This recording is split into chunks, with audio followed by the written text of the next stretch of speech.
ఒకనాడు గంగలో స్నానమాచరిస్తున్న లక్షలాది మందిని చూసిన ఋషికి ఒక సందేహం వచ్చింది.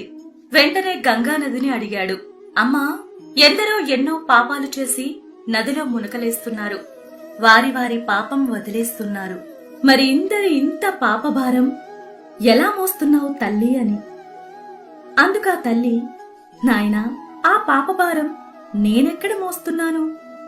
అవన్నీ తీసుకెళ్లి ఎప్పటికప్పుడు సముద్రంలో కలిపేస్తున్నాను అని బదులిచ్చింది.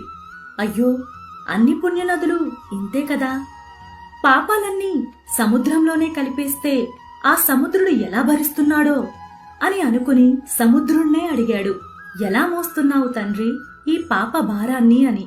దానికి సముద్రుడు, నేనెక్కడ భరిస్తున్నాను, ఆ పాపాలను వెనువెంటనే ఆవిరిగా మార్చి పైన మేఘాలలోకి పంపించేస్తున్నాను అని బదులిచ్చాడు. అరే, ఎంతో తేలికగా కదిలిపోయే మేఘాలకు ఎంత కష్టం వచ్చిందని అనుకుంటూ, ఓ మేఘమాలికల్లారా, ఎలా భరిస్తున్నారు ఈ పాప భారాన్ని అని అడుగగా అవి పకపక నవ్వి, మేమెక్కడ భరిస్తున్నాం, ఎప్పటికప్పుడు వర్షరూపేణా మీ మీదే కురిపించేస్తున్నాం అని బదులిచ్చాయి. ఓహో, ఆ పాపాలన్నీ మన మీదే పడి మనమే అనుభవిస్తున్నామన్నమాట.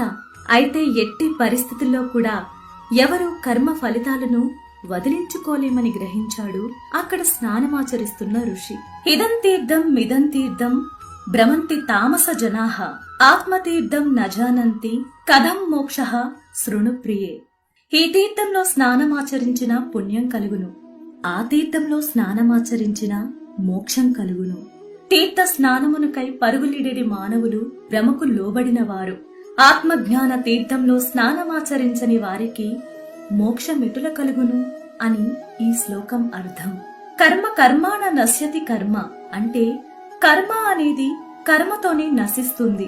సత్కర్మ బిష్ట సత్ఫలితం, దుష్కర్మ ఏవ దుష్ఫలం, అచ్యుత్కట పుణ్య పాపానాం సత్యం ఫలానుభవమిహం.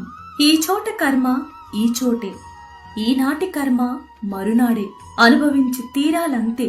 ఈ సృష్టి నియమం ఇదే. ఓం నమః శివాయ.